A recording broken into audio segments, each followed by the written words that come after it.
Hello everyone, I hope you're all doing well. I'm back for one more problem on particle kinetics. Okay, this is an interesting problem. Once again, one of my favorite problems, as I would say, to pretty much all the problems. All right. So in this problem, I'm going to consider a particle on a fixed surface. So first of all, the surface that you're seeing here, this is a fixed surface. Okay, so this is a fixed surface, and let's say the radius of this surface, this is a semi-cylindrical surface in a sense, and this radius, let me say, is a value, some constant value r naught. Okay, so the radius of this surface is r naught, and what I'm going to do now is I'm going to have a particle that is going to be gently placed on top of this surface. Okay, so it starts from here, so the particle starts from here. Okay, so let me give it a different color so that we can kind of recognize that this is indeed the particle. So here is the particle. Okay, so this particle gently starts on the top of this surface. I want to move it down, so maybe increase the size of this so that I can move down. All right, fantastic. So it starts here, and then this particle is given a gentle nudge by means of an initial velocity. So look at this. At this particular point, the initial velocity of this particle is given as a v naught. Okay, so the particle is given a gentle nudge, is nudged gently by an initial velocity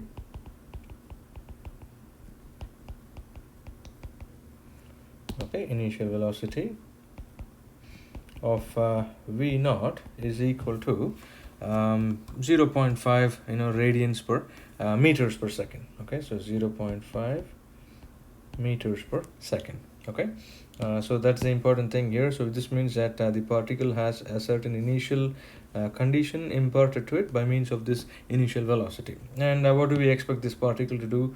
So we expect this particle to start traveling along the surface. Okay, so it will probably be here at some point, right? Maybe let me make sure it's hugging the surface, tangent to the surface, and then so the particle is gently going to start going down the surface due to the initial velocity, and then at some point the particle is probably going to start flying out of the surface. Okay, so it's probably going to be doing something of this form. Okay, so it's probably going to lose contact. Okay, so what I'm saying here is that this is the particle after it has lost contact. Okay, so particle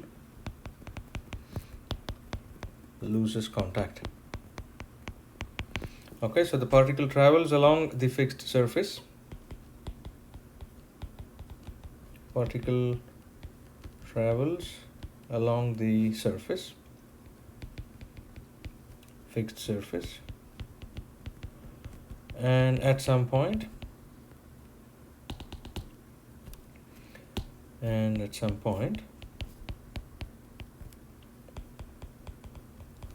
loses contact with the surface. Okay, and you're asked to assume, so assume that acceleration due to gravity g is a round number 10 meters per second square. 9.810, what's the big deal, right? There is not much of a difference between the two. So that's essentially what you're going to be assuming here. Okay, so that's the initial velocity at that point when the particle is at the top of the surface is going to be tangential to the surface, which is why I have drawn it in that direction here. So if you want, you can draw the tangent direction at any point here, right? At that point, that's going to be the direction of the tangent. Okay, so hopefully it's a straight line. Sometimes these things, as I keep saying, they have a life of their own, and they don't let me do anything. Okay, so this is the tangent at that particular point in time. Okay, at the initial point where it is sitting right here. So it's contacting the surface here, then it comes and contacts the surface here, and then suddenly this guy starts losing contact with the surface. So you can obviously guess what the problem is going to ask you, but I'm going to write it out anyway. So first one, obtain the equation of motion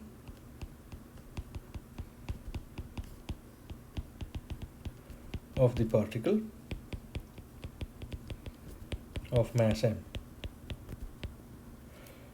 until as it contacts the surface of mass m as it contacts the surface. Okay, that's the first thing. And the second thing is, at the point where the particle loses contact, what is the value of the angle theta? So I'm going to draw an angle right now. So right here, starting from here to there, that's the initial or equilibrium position. So I'm going to draw it in I guess I can't do that anymore. Okay, but I'm going to draw it as dotted lines typically, but then I'll say that okay, here is some angle, and this is the direction of travel of the particle. Okay, so this is going to be theta. Okay, and so we are asked that at what angle theta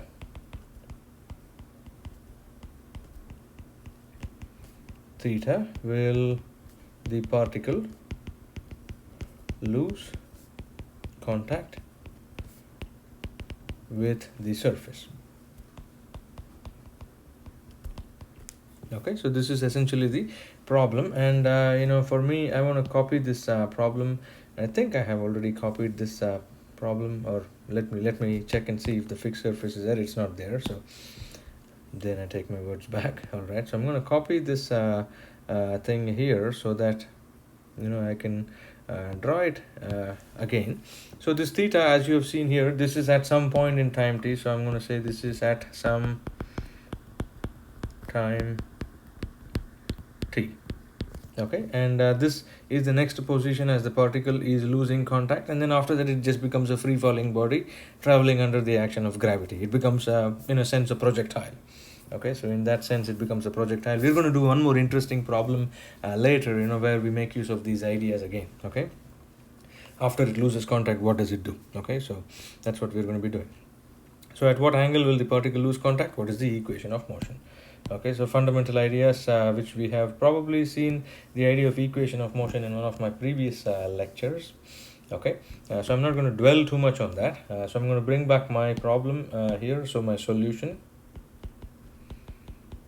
Okay, my strategy is the following. First of all, set up a coordinate frame.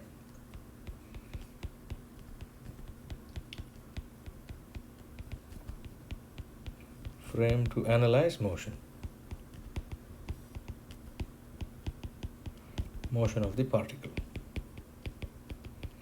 Okay, since the particle is traveling on a curve, okay, so particle travels on a curve, okay, which means that I have a choice of either radial and transverse or normal and tangential.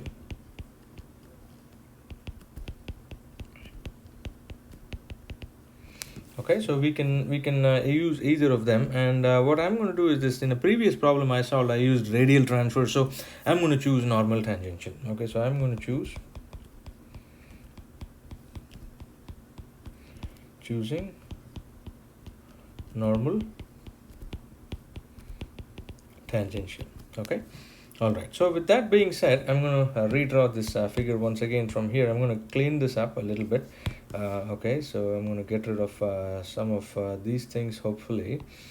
All right, that comes out really nicely. All right, that's also going to be gone, and this little hang on, there's this little piece of thing sticking there. Maybe, yeah. All right, beautiful. Okay, so I'm going to set up a radial normal tangential coordinate frame. The first thing I have to do is I have to set up a fixed observer, right? So where is my fixed observer? My fixed observer is going to be on the surface of this semi-cylindrical block. Okay, so I'm going to say, okay, here is my fixed observer. I'm going to make sure that this lines up with this line here. Okay, all right, fantastic. So I'm going to say that here is my fixed observer O. Okay, so O is a fixed observer. Okay, and I'm going to say that okay, this is the particle P. Okay, and at that point in time, since it's traveling along a circular surface, we know that the tangential direction is going to be tangent to the surface. There is not much to think about it, right? So this is going to be et in the direction of travel, because the particle is traveling down this way, and then I'm going to have the normal unit vector which is going to be pointing towards the center of the trajectory. Okay, and you see that the radius at any point along the circle is a constant r0. Okay, so what I'm going to do first is this. Okay, how do I write the position of this particle? So I'm going to first write the kinematics. Okay, so kinematics, this is always the first second step. Okay, so this is step B. So first is I set up a coordinate frame. So let me maybe underline that, set up a coordinate frame. Okay, my second step is, okay, set up the kinematics for the problem. I don't like this squiggle here, so let me bring back my nice straight lines. All right, when I write the position vector, okay, so I'm going to write the position rp slash o. This is the position of p as seen by o. Okay, and o is a fixed observer, which means that r p slash o, and if you write the velocity vector and so on, velocity p slash o, acceleration p slash o, etc. Okay, these are all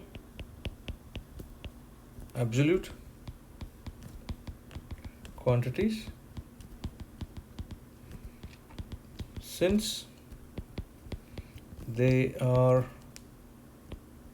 with respect to a fixed observer.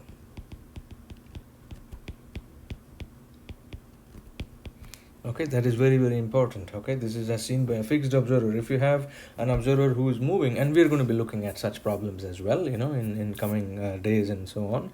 If you're doing that, then there's going to be some relative motion which we are going to have to take care of. Okay. All right, so if I look at that, very briefly, if I write out the position vector of this particle, so rp slash o, what is that going to be? It's going to be in the normal direction, but it's going to be in the negative normal direction, right? So this is going to be minus r0 in the en direction. Okay, so this is the typical one. And if you recall so let me write the position vector once again here. So this is rp slash o is going to be minus r0 in the en direction. Okay, and if you recall, okay, from normal tangential coordinates, okay, I'm going to derive this from scratch, so which is why I'm going to write this den by dt. Okay, this was given to us. If I recall, det was the one that was done, but den by dt is going to be in the direction of minus et, so there's going to be a negative sign, and there's going to be a theta dot in the et direction. Okay, from the normal tangential coordinate, this is something that we can do. And likewise, if I have det by dt, okay, this is going to be plus theta dot in the et direction, where theta dot means d theta by dt. So this is minus d theta by dt et, and det, I'm sorry, has to be in the en direction. Apologies for that. This is going to be d theta by dt in the en direction. Okay, so this is recalling from normal tangential coordinate frame. We did something similar for the radial transverse as well, so something that you want to check and see and make sure that you're comfortable with. Okay, so which means that velocity of p slash o is d by dt of r p slash o, which means this is going to be d by dt of minus r0 en. R0 is a constant, so this is just r0 times d en by dt, or if you want, dr0 by dt times en, that is a constant value, so this creature is gone. And so if I do the substitutions, I end up getting velocity of p slash o is going to be minus r0 times minus theta dot et, or velocity of p slash o is going to be r0 theta dot et. Okay, so this is also the absolute velocity. Okay, we had the absolute position which was written right down here. okay? And then I take this and I get the acceleration if I do the differentiation. So acceleration of p slash o is going to be d by dt of the velocity, which means that this is d by dt of r naught theta dot et. Watch this, I'm going to use the product rule. Okay, so this is going to be dr naught by dt theta dot et. Okay, I guess I need to make sure that this is written as a vector. Okay, so this is a vector. Okay, then I'm going to have r naught times d by dt of theta dot in the et, and then I'm going to have r naught times theta dot in the rate of change of den. Okay, I can cancel off one term here. This is going to be a constant because r naught is a constant, right? So that's the reason why I did this. So this is because r naught is equal to a constant. Okay, likewise here r naught is a constant, which means if I do the substitutions, I end up getting the following. Okay, so acceleration of p slash o is going to be r naught theta dot theta double dot, because I'm doing differentiations with respect to theta twice, in the et direction, and then this is going to be r theta dot den by dt was going to be minus, I'm sorry, this is det by dt, I apologize for that. This is det by dt.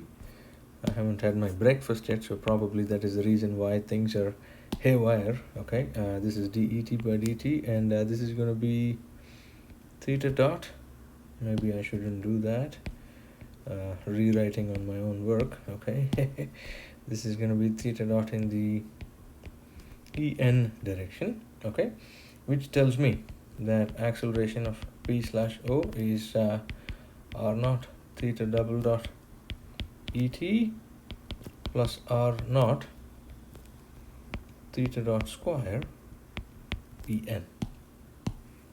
And just as an aside, so these are all the things that we have. I'm going to copy some of these things. So I have, starting from here, this is for that particle, so copy that and bring that down here. Then I'm going to have the velocity vector. You see, I did not use any canned formula. I derived it actually from scratch. Okay, and that's what you need to be doing as well. Okay, do not remember anything. You should be in a position to be able to derive all of these things. And of course, I also have the figure that goes with it, is this creature right here. Okay, so that's also an important thing. So I'm going to bring that down here. Okay, and then have the figure right on the side. Okay, one thing to note. Okay, something that you want to check and see as well. Okay, so note, if I had set up radial transverse coordinate frame, here is what would have happened. Okay, if I had set up radial coordinate frame, here is what would have happened. Okay, this is of course a digression, so let me make sure that I have it properly done here. Okay, this is, underline it. If I had set up a radial transverse coordinate frame, what would be the situation?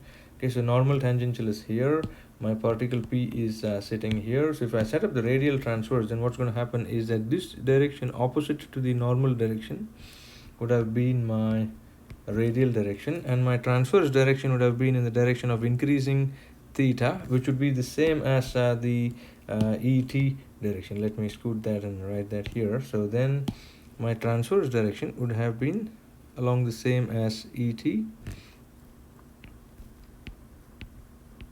That would have been e theta in the direction of increasing theta.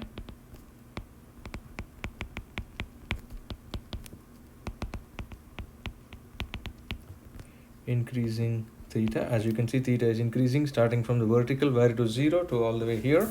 Okay. So with that being said, my acceleration would have been the following. Okay, my acceleration of a p slash o, I'm just going to leave it at this. I'm not going to go forward and do it. This would have been theta double dot in the e r direction, and I'm sorry, minus I apologize, this is not what I wanted to write. This is going to be minus r naught theta dot square in the ER direction and R0 theta double dot in the E theta direction. Okay, so this would have been my acceleration if I had used the radial transverse unit vector system. But I did not use it, so I'm just going to go forward back to our problem. Okay, so back to our case, back to our problem. Okay, the first thing is I'm looking at the particle at some arbitrary point in time. That's one thing that I wanted to make a note of here as well. So this is the figure. This is draw the position of the particle at some arbitrary time t. Okay, so that's something that I'm doing here. Okay, so I want to underline that because that's also an important thing. Okay, so what am I going to do after this? I'm going to start drawing the free body and the kinetic diagrams, and I have all of these things here. So let me draw the free body and the kinetic diagram. For that, let me take my coordinate frame from here. Okay, let me make use of that since I've already drawn it here. So I'm going to keep that on the side here. Okay, so my next step. Okay, so this is step number C. I'm done with the kinematics. So draw the free body diagram and the kinetic diagram of the particle. Okay, and if I draw the free body diagram and the kinetic diagram, here is what I end up getting. Okay, so here is the particle, so I'm going to copy that particle and then paste it 2 times. Okay, so that one is for the free body, one is for the kinetic. Then I set up my unit vectors first of all. Okay, so my unit vectors in the normal tangential system are the following. So I'm going to have En here. Okay, so this is the direction of En. Okay, and I'm going to copy that and I'm going to bring that on here as well, on the free body diagram as well. And then I'm going to have the direction of Et, which is pointed this way. Okay, so this is the direction of Et, and I'm going to do that on the free body diagram as well. Okay, so this is En and this is Et. All right, fantastic. So once I have everything ready, then what are the forces acting on the particle? Okay, first of all, I have the weight of the particle that is acting vertically down. Right, so this is going to be the weight of the particle. So that is mass times acceleration due to gravity. Okay, so this is going to be m times g. And then what is the other force that is going to be acting on this particle is that I'm going to have the contact force between the surface and the particle. So this is essentially going to be called as your normal force. Okay, so I'm going to call that as the normal force N. Okay, so this is N, which is the contact force. Okay, and if you want, you can break this mass times acceleration due to gravity into components along the En and the Et directions, which is exactly what I'm going to be doing. Okay, so you'll see that if I break it into components this way, so here is one component of the weight, and then here is another component of the weight in the direction of Et. Let me make sure. And it should be fairly straightforward to recognize, okay, what these angles are and so on. So this angle here is going to be the angle theta, which means that this is going to be mg cosine theta, and this is going to be mg sine theta. Okay, and then I have the normal force. So this is the free body diagram of the particle. Okay, and maybe let me bring this creature down here so that we have this going for us all the time. So here is the free body diagram. Okay, so this is the FBD of the particle P. Okay, kinetic diagram, I'm going to complete it here and then bring it back as well. Kinetic diagram, what are the things? I'm going to have mass times acceleration in the normal direction, mass times acceleration in the tangential direction. So mass times acceleration this way, and then mass times acceleration this way, which is the centripetal acceleration that is faced by this particle. Okay, so this is the free body diagram here. This is the kinetic diagram, and I'm going to bring the kinetic diagram once again down here so that I have everything on the same page. Okay, so here is the kinetic diagram of the particle. Okay, two of the most important things that you'll be doing for pretty much all the problems. Okay, free body diagram, kinetic diagram. And then all I have to do is start summing up forces. Okay, so that's my next step. Okay, so force balance. Okay, so drawing, first step was choosing the coordinate frame, then we did some kinematics. Third step was, we draw the free body and kinetic diagram of the particle. The fourth step is I do force balance by looking at the free body and kinetic diagrams. Okay, so here is what I end up having. So I'm going to do the force balance in the tangential direction, all the forces on the free body diagram in the positive tangential direction are positive. This is equal to sum of all the forces on the kinetic diagram and pointing this way. Okay, so what are the forces here? This tells me essentially that forces in the tangential direction, mg sine theta, that's about it. This is equal to mass times at. Okay, so this I'm going to call as equation 1. Then I'm going to do another force balance. This is the second force balance in the normal direction. Sum of forces on the free body diagram is equal to sum of forces in the kinetic diagram in the normal direction, positive normal direction. And if you look at the normal direction, what are the forces? There is the contact force N in the negative normal direction, mg cosine theta in the positive normal direction. So this is going to be mg cosine theta minus N. This is equal to mass times acceleration in the normal direction. This is equation 2. And then recall, acceleration of P/O was R naught, theta double dot in the transverse direction, and then minus R naught, plus R naught, theta dot square in the normal direction. And this was something that we had written down here. Okay, which means that essentially this component is AT, that component is AN. Okay, which means if I take it back into equations 1 and 2, and if I take off some common terms, the mass gets cancelled off here. Okay, I don't cancel the mass on the other one. And then from equation 1, I have the following: g sine theta is equal to AT, which is R naught, theta double dot, which tells me theta double dot is g by R naught times sine theta. Okay, this is the fundamental equation of motion. Okay, so this is the equation of motion.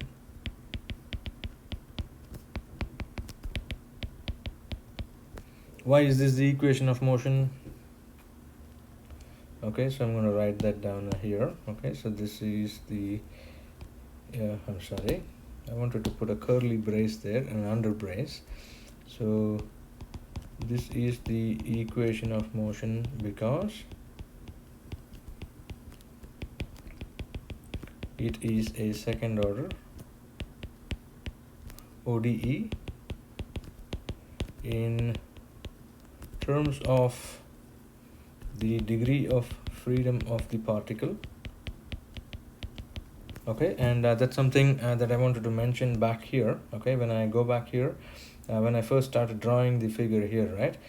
So you want to go back to our previous problem and see how many degrees of freedom does this have. This will have only 1 degree of freedom. Okay, maybe it is better for me to say that here. So maybe let me say that again. Okay, so a degree of freedom for our particle. Okay, so the degree of freedom for us. Okay, so we are going to have one constraint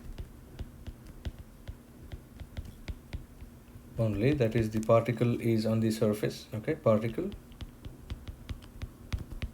on a fixed surface. Okay, this is the constraint for us. The number of configuration coordinates, which I always keep writing pretty sloppily.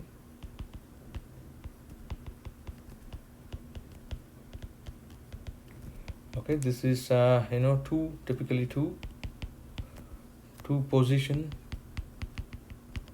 coordinates required to fix the position of the particle P at any time in the absence of the constraints.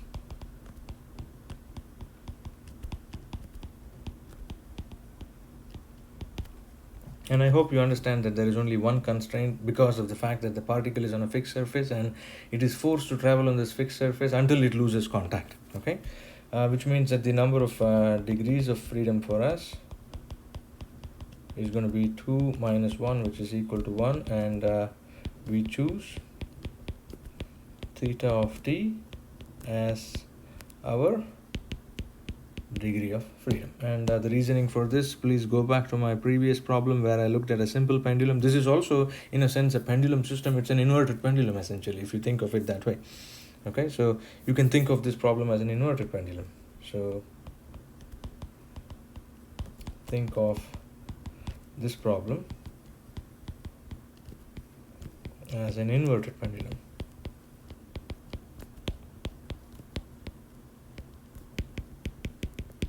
Okay, which means that my equation of motion, first of all, is going to be in terms of the degrees of freedom of the particle, and the second reasoning that I wanted to write down here, which I'll sneak in here and then I'll maybe bring it out back again as well, is that it is also the equation of motion has to be independent of or will not contain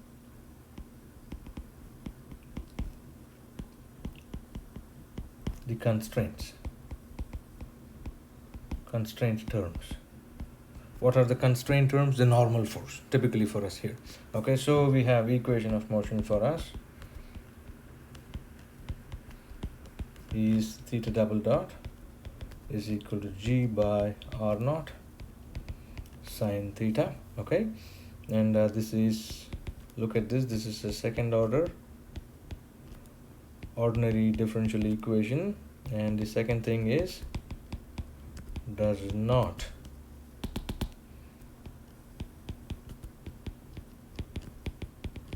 contain any constraint terms. What are constraint terms? For us, the constraint term is the normal force. Okay,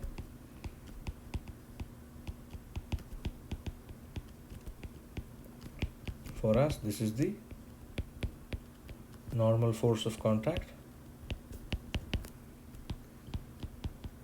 between the particle and the surface.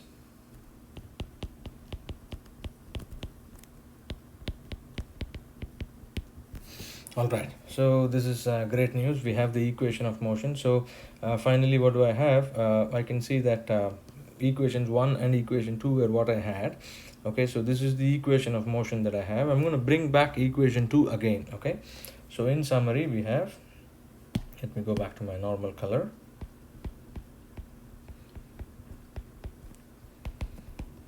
Equation of motion is theta double dot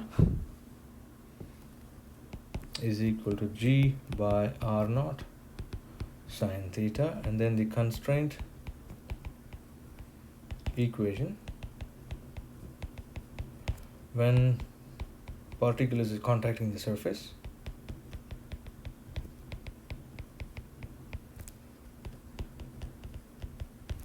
is given to you by equation 2, where I have rearranged the normal force. Okay, I'm going to go back to equation 2. Okay, and then if I go back to equation 2, I will have mg cos theta minus n. Okay, this would have been equal to let me m times an. Okay, which was so m times an, which was r naught times theta dot square. Okay, so this was the other one, and so which means that I can say that my constraint equation now, constraint equation is now the normal force is equal to mg cos theta minus m r naught theta dot square. Okay, so I want to underline this. Here is the equation of motion for me. and I guess I did not want to cut that, but I can still make use of that. And here is the constraint equation for me. Okay, so these are the two things that I've obtained so far. Now I go to the next part of the problem.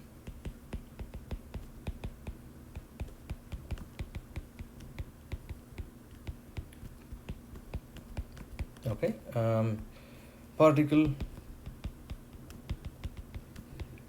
loses contact at some theta. Okay, at some theta of t. What is that theta of t? Okay, that is the question that we have been asked. Okay, so make use of the information that we have so far. What we have so far. Okay, and this is something that you may have to have seen once to make use of. So I'm going to show it to you once now, and then you'll see how you can make use of this in future and so on. Okay, so here is what I have: the equation of motion, which is theta double dot is equal to g by r naught sine theta, and then the other thing I have is the normal force is mg cos theta minus m r naught theta dot square. Okay, so the idea is this: if it loses contact at loss of contact, what do we know? The normal force n is equal to 0. And one thing that I should have stated at the beginning of the problem is that we are ignoring friction in this problem, we are ignoring drag and so on. So maybe I should go back and write it out. I feel bad about not saying it at the beginning. Okay, so we shall neglect friction, neglect drag, and neglect friction. Okay, so that's something that I will typically state when we start a problem. Okay, I forgot to do that for whatever reasons. Life is unruly, right? Life is non-linear, right? So probably I forgot about it that way. So at loss of contact, the normal force is 0, which means that at loss of contact, okay, I know that mg cos theta is equal to m r naught theta dot square. Okay, this is when it loses contact. So I'm going to call at loss of contact the theta at the loss of contact, I'm going to call it as theta c. Okay, so at loss of contact, when I say that theta is equal to theta c, so this is going to be theta c, and then this is going to be some theta dot square, which I don't know. I'm just going to leave it as that. Okay, but you know how to proceed further. So to find theta c, we need to express theta dot square in terms of theta c. Okay, you see that's obvious, right? Because otherwise how will I find theta c? I need to get rid of this pesky creature. Okay, so how do I do that? Here is how I do it. So to do this, first of all, a couple of things. Chain rule. Look at theta double dot. Theta double dot by definition is d by dt of d theta by dt. Right? This is d by dt of theta dot. Okay, by definition. Okay, so if I use chain rule, then theta double dot, which by definition was d by dt of theta dot, can be written as d by d theta of theta dot, and d theta dot, d theta by dt. You see what I'm doing, right? I mean, I can, if necessary, get rid of this d theta, and then I'll be ending up with the same thing that I had before. Okay, and this is similar to what we had done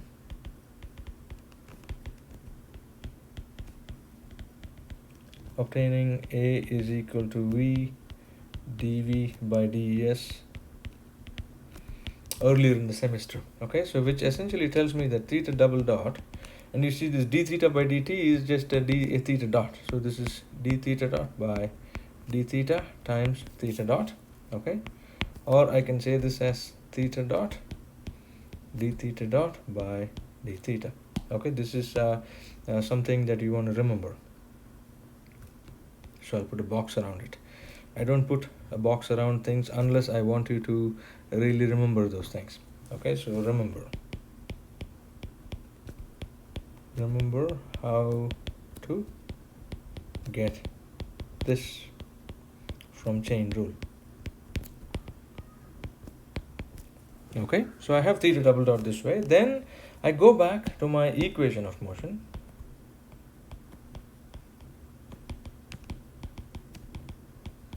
I have theta double dot is g by r naught sine theta. And so instead of theta double dot, I'm going to substitute for theta dot.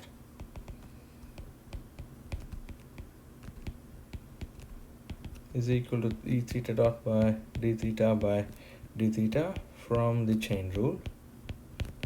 So many thetas, right? So this tells me, okay, theta dot d theta dot by d theta is equal to g by r naught sine theta. And so I'm going to cross multiply.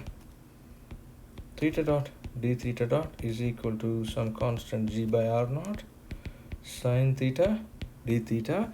You're slowly seeing that now I can integrate this guy from some initial theta naught to some theta at where I lose contact, okay? So I'm going to call it as theta dot c, which means that I can now go back and then I can say, okay, hey, this guy is going to be theta dot c, okay? So I need to know how to express theta dot c in terms of theta c, okay, or theta contact or whatever it is, and then a loss of contact here I'm going to go from theta of naught to theta c. Okay, so this is the integral I have. I'm going to copy this integral down again. Okay, this is an important one. And so if I do the integration, right, then here is what I'm going to end up getting. So this is theta dot square by 2 between limits of theta dot naught, theta dot c. This is going to be minus g by integral of sine theta is minus cos theta. And this is going to be cos theta from theta naught, which is 0, right, because I started off from the vertical position all the way to some theta contact. Okay, so if you look at it, you will see that I started off at the vertical position where theta is equal to 0. So theta is equal to 0 at vertical position, okay, which is this initial position that I have here. Okay, so this is the theta is equal to 0 position. Okay, all right, so I go back down here and then I'm getting somewhere with this problem. So if I keep doing this integration, I will get the following. Okay, so theta dot square at c, if I do the limit substitution, this is theta naught square by 2. This is minus g by r naught times cos theta c minus cos theta of 0, which is equal to 1. Or if I rearrange the terms, I end up getting theta dot c square is equal to the following. Okay, this is theta naught square and then plus 2g by r naught. I'm getting rid of the negative sign by flipping it inside, and so this is going to be 1 minus cos theta c. This is fantastic, right? Because now I have theta c in terms of theta dot c in terms of theta. Okay, so now we have theta dot c in terms of theta c, and we know theta dot naught, right? What is theta dot naught? So here is what I'm going to have to assume, right? So here essentially let me assume that r naught is equal to 1 meter. Okay, so maybe I can write this at the beginning of the problem as well, so which means that let us say, okay, so say r naught is equal to 1 meter. Okay, it is an assumption. I mean, it's just a static number, right? Who cares about it anyways? Okay, So if r naught is equal to 1, then what is theta naught dot? So we know v naught, right? V naught is given to us as 0.5 meters per second, but we also know that v naught is going to be r naught times theta dot naught, right? Because velocity at any point is going to be the radius times the angular velocity theta dot. Okay, so which implies that theta dot naught is going to be v naught by r naught, which is going to be 0.5 divided by 1, where we assume r naught is equal to 1 meter, since we were not given information about r naught. Okay, so you can do this for any problem of your choice. If there is no information given, just assume it to be equal to 1.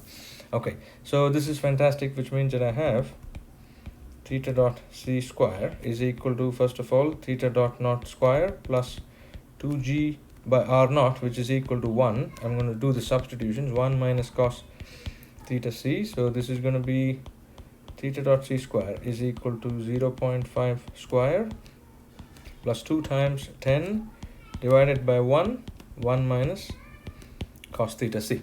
Okay, so this is what I have so far. And so I'm just going to start substituting all of this onto my values.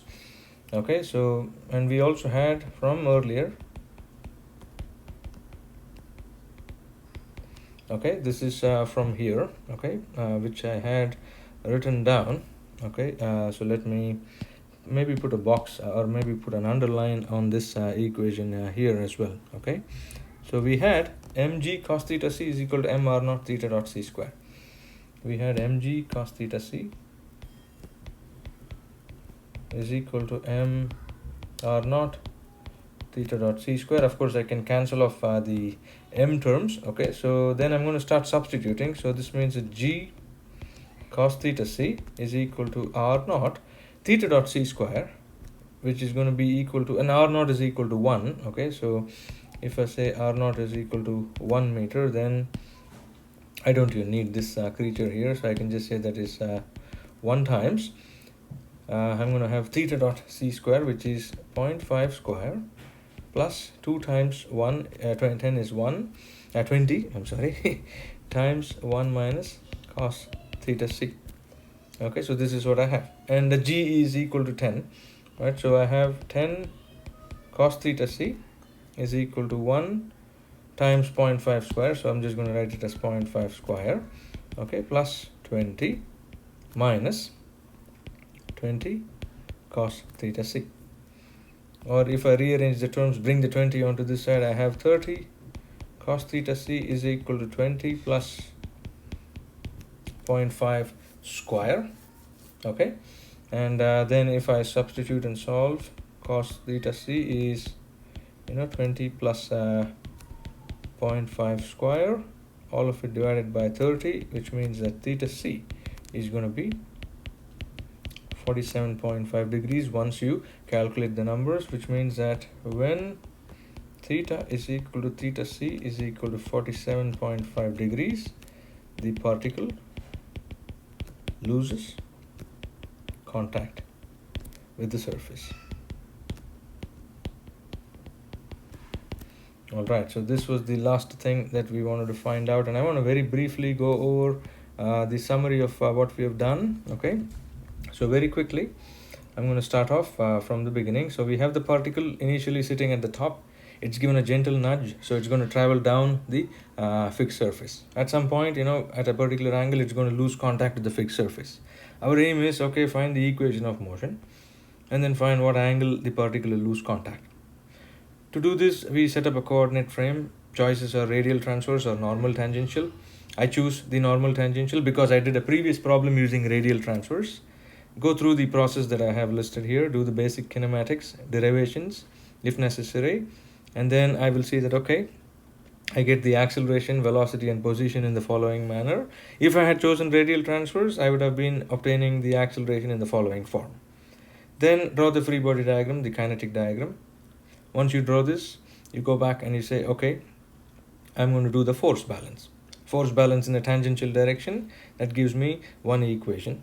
Then force balance in a normal direction gives me another equation. Amongst these equations, which is the equation of motion? Fundamental criterion is equation of motion should be a second order ordinary differential equation. Second thing, equation of motion should not contain any of the constraint terms. Okay, and the equation of motion will be an ODE in terms of the degree of freedom. And so we went ahead and defined, okay, what is the degree of freedom for us? We made use of what are the configuration coordinates. We had only one constraint. We chose theta as the degree of freedom. And we said we can think of this as an inverted pendulum type problem. Okay. And so I obtained the equation of motion in the following form. I was able to obtain the constraint equation also in the following form.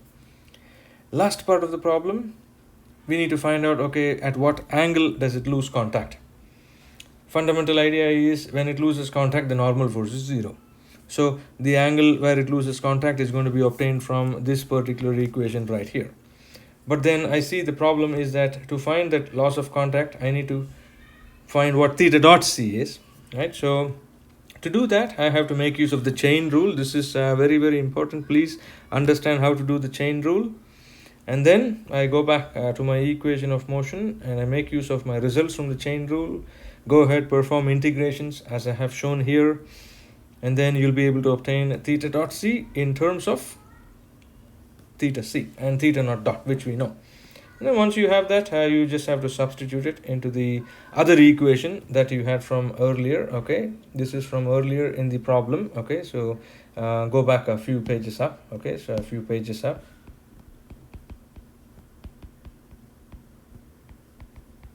Okay, once you do that, and then I assume R naught to be 1 because I'm not given the value, so why not? Who's going to stop me? Okay, there's nobody to stop me, right? We are unstoppable. All right, and then I eventually get theta is equal to theta c, and this is the point or the angle at which the particle loses contact. This is a fantastic problem. It is not an easy problem because there are many elements of kinematics involved here which need some thinking. Okay, it's not an easy problem because you have to make use of chain rule in ways that we have not made use of at all. So you want to get used to this kind of a problem, and this will be used as a template for solving many other problems in particle kinetics and in rigid body kinetics as well. All right, thank you very much for your time, and take care of yourselves. Bye-bye.